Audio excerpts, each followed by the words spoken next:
सबसे पहले आज की तमाम बड़ी खबरें नॉनस्टॉप न्यूज में।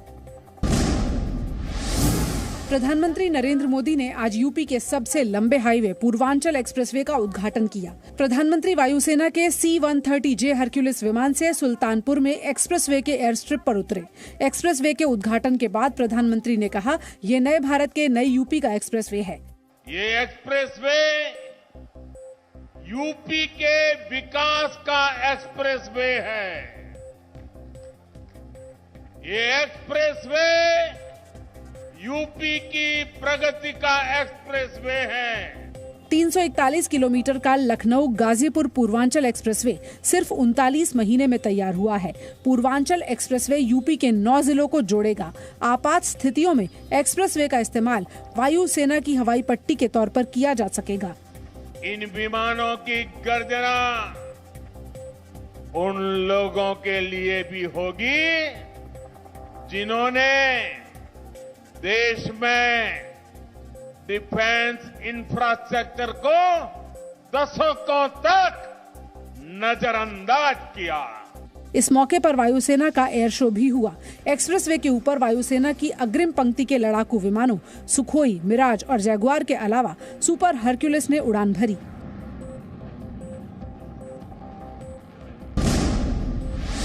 पूर्वांचल एक्सप्रेसवे के उद्घाटन के साथ ही इसका श्रेय लेने की राजनीति भी तेज हो गई है। प्रधानमंत्री ने एक्सप्रेसवे के उद्घाटन के बाद यूपी की पिछली सरकारों को निशाने पर लिया। उन्होंने यूपी के संपूर्ण विकास, यूपी का सर्वांगीण विकास, इस पर ध्यान ही नहीं दिया। वहीं समाजवादी पार्टी ने एक्सप्रेसवे का सांकेतिक उद्घाटन किया और साइकिलें चलाई। पार्टी अध्यक्ष अखिलेश यादव ने पूरे 341 किलोमीटर के एक्सप्रेसवे पर विजय रथ यात्रा निकालने का भी ऐलान किया। इससे पहले उन्होंने ट्वीट किया, फीता आया लखनऊ से और नई दिल्ली से कैंची आई, सपा के काम का श्रेय लेने को मची है खिचम खिंचाई। अखिलेश को प्रधानमंत्री के कार्यक्रम की वजह से 15 नवंबर को पूर्वांचल एक्सप्रेसवे पर रथ यात्रा की इजाजत नहीं मिली थी। पूर्वांचल एक्सप्रेसवे के उद्घाटन पर सीएम योगी आदित्यनाथ ने ऐलान किया कि यूपी को गंगा एक्सप्रेसवे भी जल्द ही मिलेगा।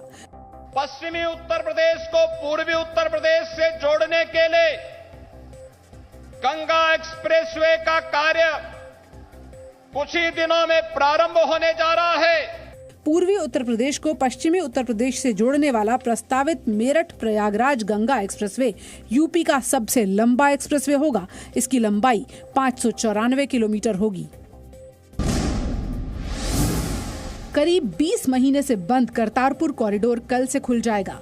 कल और परसों 100 श्रद्धालु और गुरु नानक देव के प्रकाश पर्व के दिन यानी 19 नवंबर को 200 श्रद्धालु दर्शन के लिए पाकिस्तान के नारोवाल में श्री दरबार साहिब गुरुद्वारा जाएंगे। इस यात्रा के लिए वीजा की नहीं बल्कि सिर्फ रजिस्ट्रेशन की जरूरत होगी। यात्रा के दौरान कोरोना प्रोटोकॉल का पालन जरूरी होगा। श्रद्धालुओं के लिए RT-PCR रिपोर्ट और वैक्सीनेशन सर्टिफिकेट भी जरूरी होगा। केंद्रीय गृह मंत्री अमित शाह ने ट्वीट किया है, देश 19 नवंबर को गुरु नानक देव का प्रकाश उत्सव मनाने के लिए पूरी तरह से तैयार है। मुझे विश्वास है कि प्रधानमंत्री नरेंद्र मोदी की सरकार के करतारपुर साहिब कॉरिडोर को फिर से खोलने के फैसले से पूरे देश में आनंद और उत्साह को और बढ़ावा मिलेगा। पंजाब कांग्रेस के अध्यक्ष नवजोत सिंह सिद्धू ने करतारपुर कॉरिडोर खोलने के सरकार के फैसले का स्वागत किया है। जितनी प्रशंसा की जाए कम है, किसी एक धर्म के लिए नहीं, वो जगत गुरु हैं। PDP अध्यक्ष महबूबा मुफ्ती ने कहा है कि करतारपुर कॉरिडोर की तरह शारदा पीठ भी खोला जाना चाहिए। शारदा पीठ भी खुलना चाहिए इसके साथ, ताकि जो हमारे कश्मीरी पंडित भाई हैं, बहनें हैं, वो भी आ सके, जा सके। प्रधानमंत्री नरेंद्र मोदी ने पहले ऑडिट दिवस के कार्यक्रम में सरदार वल्लभ भाई पटेल की प्रतिमा का अनावरण किया।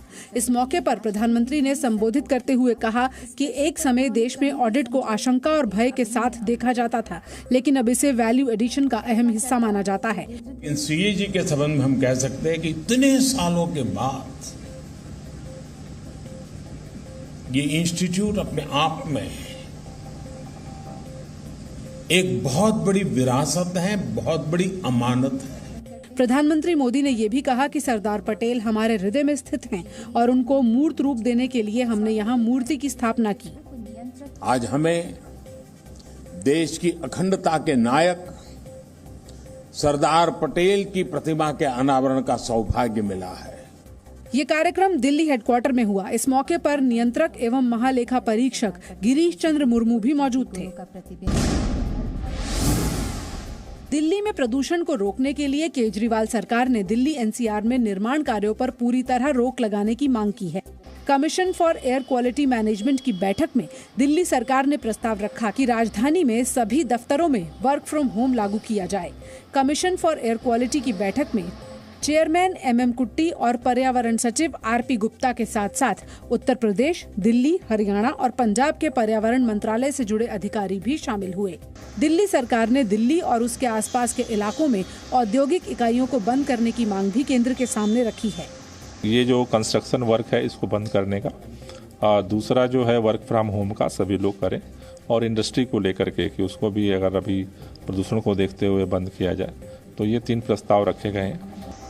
दिल्ली में प्रदूषण कम करने के मकसद से दिल्ली सरकार 1000 बसों को किराए पर लेगी ताकि लोग निजी गाड़ियां छोड़कर सार्वजनिक परिवहन का इस्तेमाल करें। साथ ही red light on engine off अभियान की मियाद को भी 3 दिसंबर तक बढ़ा दिया गया है। सुप्रीम कोर्ट में प्रदूषण पर बुधवार को फिर सुनवाई होनी है।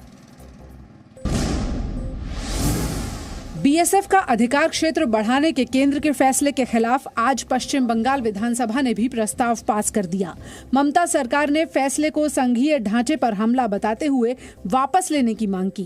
प्रस्ताव 63 वोटों के मुकाबले 112 वोटों से पास हुआ। इससे पहले BSF पर एक TMC विधायक की आपत्तिजनक टिप्पणी पर जमकर हंगामा हुआ। हर रोज होता है, हर टाइम होता है, इन्हें जितना चिल्लाओ कि भारत माता की जय, वो देशप्रेमिक नहीं हो सकता। बीजेपी ने इसे BSF के चरित्र हनन की कोशिश बताया और सुरक्षा को लेकर TMC पर दोहरे मापदंड का आरोप लगाया। जो रोल होगा BSF का वो कॉम्प्लीमेंट्री है, ये कॉन्ट्राडिक्टरी नहीं है। तो इसमें समझने में कोई दिक्कत है या हमारी जो डाउट्स है जो आज सदन में चली है कि क्या हम लोग डर रहे हैं BSF से? गृह मंत्रालय ने BSF के जांच और तलाशी के अधिकार का दायरा बढ़ाकर 50 किलोमीटर कर दिया है। इससे पहले पंजाब विधानसभा भी फैसले के खिलाफ प्रस्ताव पास कर चुकी है। Presenting B News app available on Google Play and App Store. Download it now.